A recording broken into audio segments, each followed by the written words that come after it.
Hi, my name is John Roth. Welcome to the GirdClock application. You get to the application by typing in this URL above.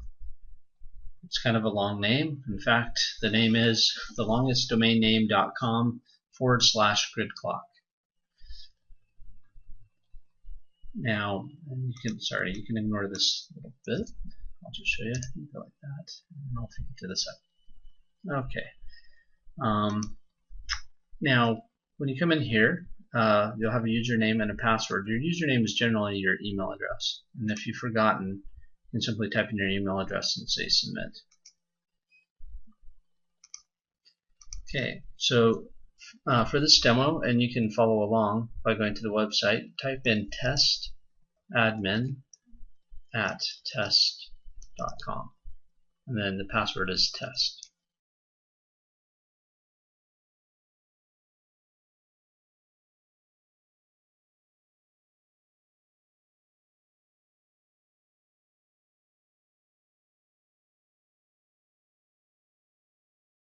Okay, so we're logged in as an administrator, and as an administrator you get these four options. You can manage your users in your grid, you can view your grid, and you can come back to this menu item or close out the application.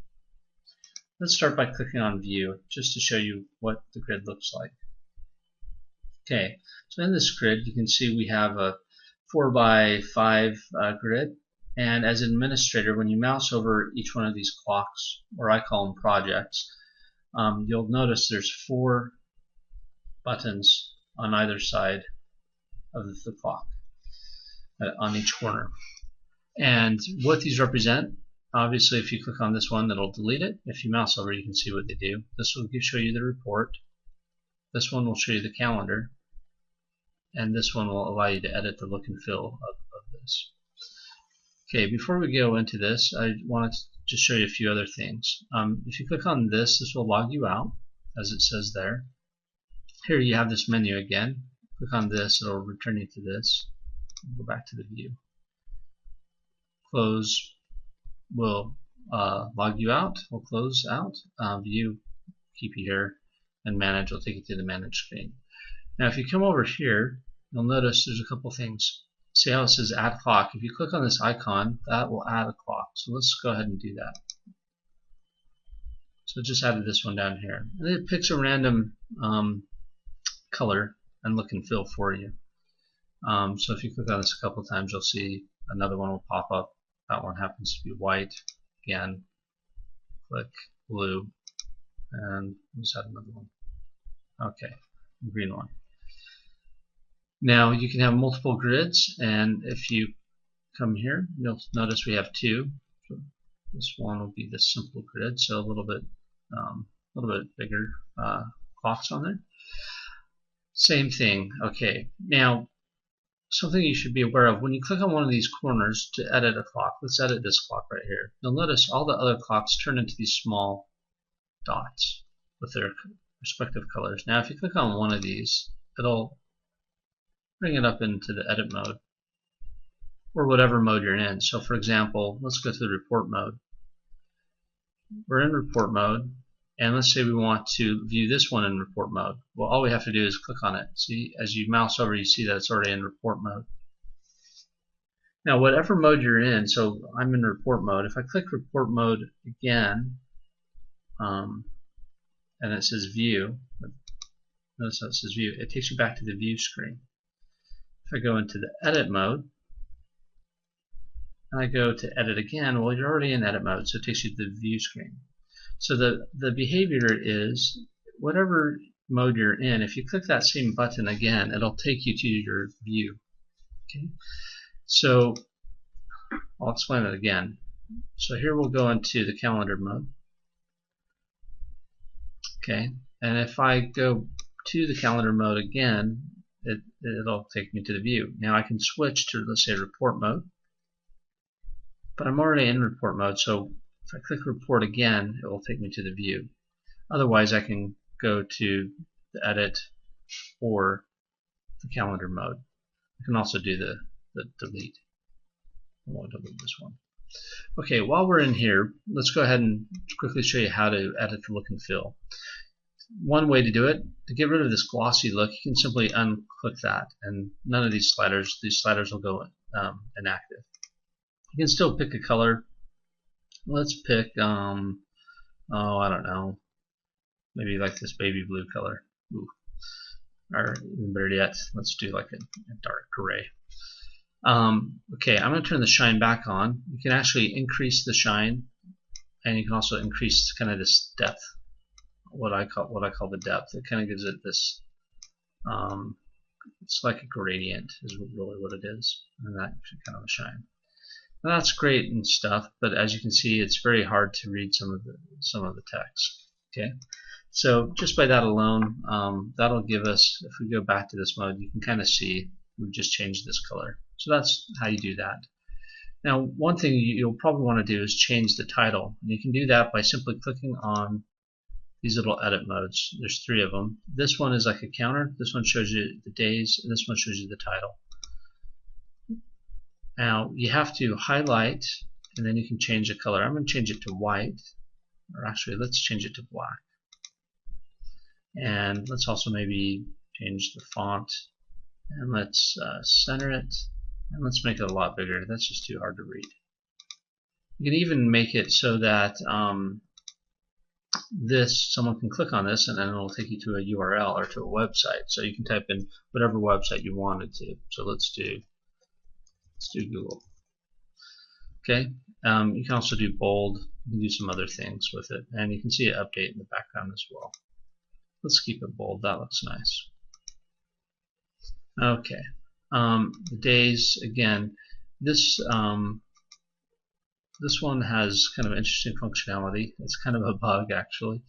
If you can click on this color, if you notice, but I had to be very specific, as like the upper right-hand corner to be able to change this color. It changes the color of all of the other text. I'm going to keep it as, let's see, white looks pretty good, so let's do white. Something interesting about this, we'll make this one white so we can see it, and I'll make it a bit bigger as well.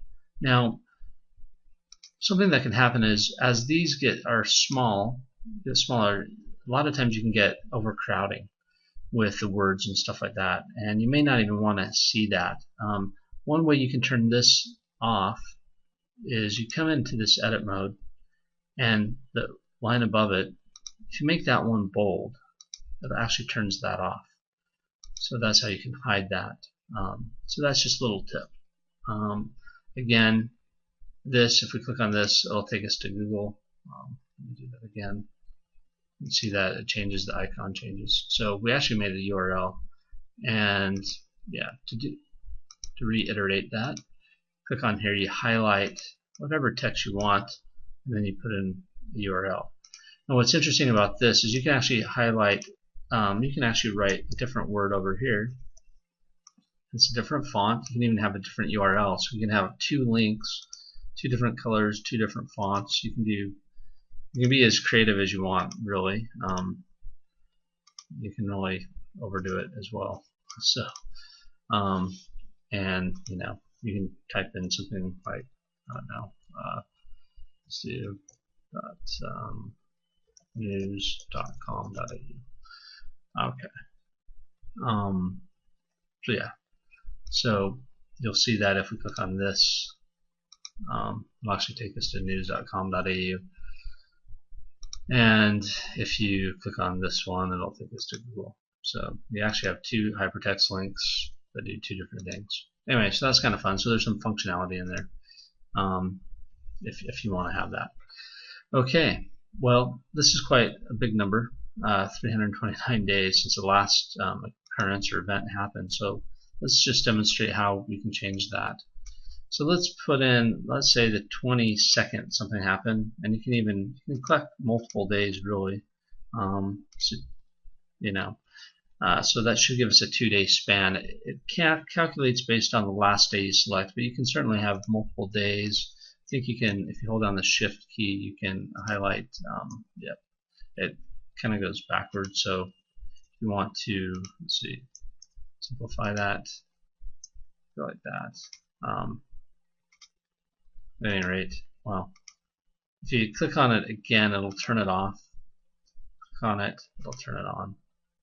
So that should give us a calculation of 1 day. But what this will do is it'll give us some data for our grid. So these are all the different events we have. So this will give us some data for our report.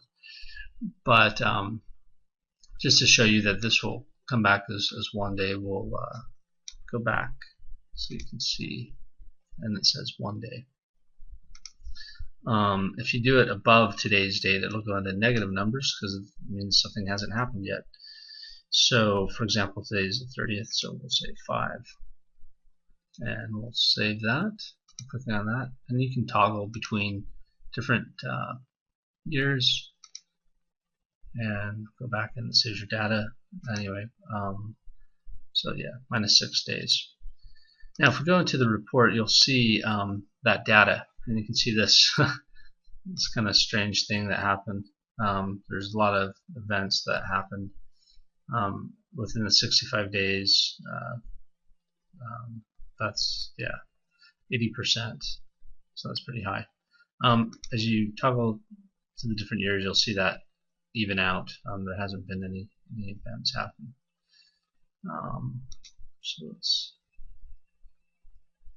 And there's also, so that's days since last recorded injury by quarter. So this is tracking injuries. So okay, so there was in the third quarter there were 27 days. This is injury-free days by quarter. So there's 2 reports. We can change these reports to whatever you want, but this one is for the fiscal year for Australia, and it counts either the injury-free days by quarter, or you can do days since last a recorded injury by quarter. All right. Thank you for watching, and come back for more tutorials.